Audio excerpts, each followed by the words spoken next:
Hi friends, இப்போ நாங்கள் என்ன வேலை பார்த்துட்ருக்கோம்னு பார்த்தீங்கன்னா, பார் இழுத்து முடிச்சுட்டு ரோஸ் காட்டுக்கு உரம் போட்டு தண்ணி கட்டிகிட்ருக்கோம். இது வந்து 5 மாத பூச்செடி பாருங்க, எப்படி எவ்வளோ பெருசாக இருக்குன்னு சொல்லி. அந்த சைடு இருக்கிறது வந்து 1 மாத பூச்செடி பார்த்துக்கோங்க.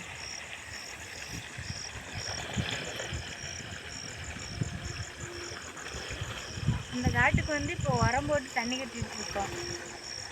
செடி வந்து தளைஞ்சு நல்லா பூ பூக்கிறதுக்காண்டி. அது என்ன உரம்? இது வந்து 16 வந்து இது 4 மாதத்து செடி வந்து உரம் போட்டு நல்லா கட்டவும் பூ வந்துருச்சு. இப்போ இது 1 மாதம் இருக்குது. 1 மாதத்தில் வந்து இப்போ உரம் போட்டு தண்ணி கட்டினோம்னா இது 4 மாதம் வரல இவ்வளோ உயரம் வந்துடும். இது வந்து சராசரிக்கு இப்போ ஒரு 7 கிலோ வருது, 7 கிலோ வருது, 8 கிலோ வருது. இந்த பூச்செடி இந்த 4 மாத பூச்செடி. இது 1 மாத பூச்செடி இன்னும் பூவே எடுக்கலை. இப்போ தான் வந்து களை வச்சு உரம் போட்டு தண்ணி வாங்கிட்டு இருக்குது. இதுதான் முதல் தண்ணி பாயுது, ஒரு தண்ணி. இந்த பூ வந்து பார்த்துட்டிங்களா, அம்மா வந்து உரம் கொண்டு வந்துட்டுருக்காங்க. உரம் நின்று வச்சுன்னு உரம் கொண்டு வந்துட்டுருக்காங்க.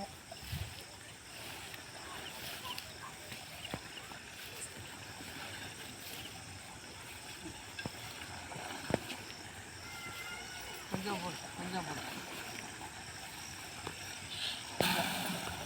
போதும். இந்த அந்த வாய்க்கால் போதும் போதும். இந்த அந்த வாய்க்கால் அது பிள்ளை வச்சுக்கலாம். போட்டு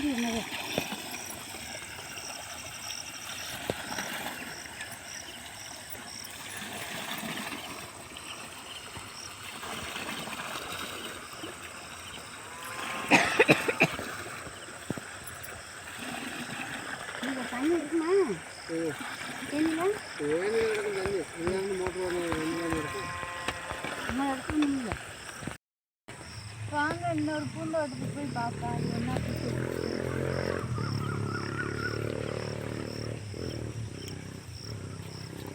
பாருங்க, இந்த கோயிலுக்கு வந்து முட்டா இருக்குது. காலையில் பார்த்தா நல்லா மலர்ந்துடும். பாருங்க, ஒடிச்சே கட்டுறேன் பாருங்க. பாருங்க எவ்வளோ அழகாக இருக்குன்னு பாருங்க.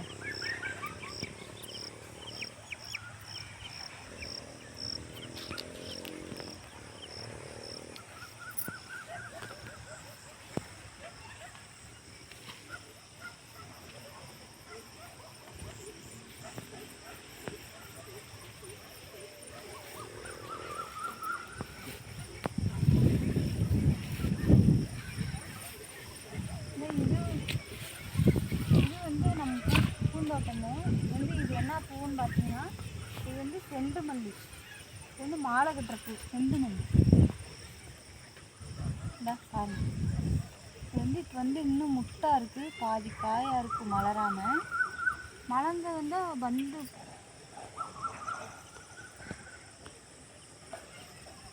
பந்து மாதிரி நல்லா சூப்பராக இருக்கும்.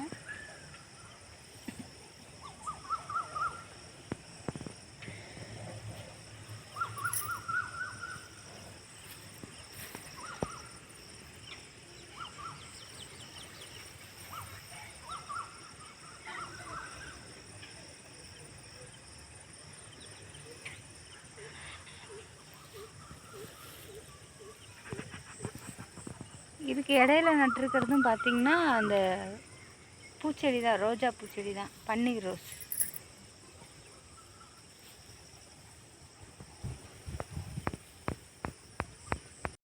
வீடியோலாம் பிடிச்சிருந்துச்சுன்னா எங்கள் சேனலை வந்து சப்ஸ்கிரைப் பண்ணுங்கள், லைக் பண்ணுங்கள், கமெண்ட் பண்ணுங்கள்.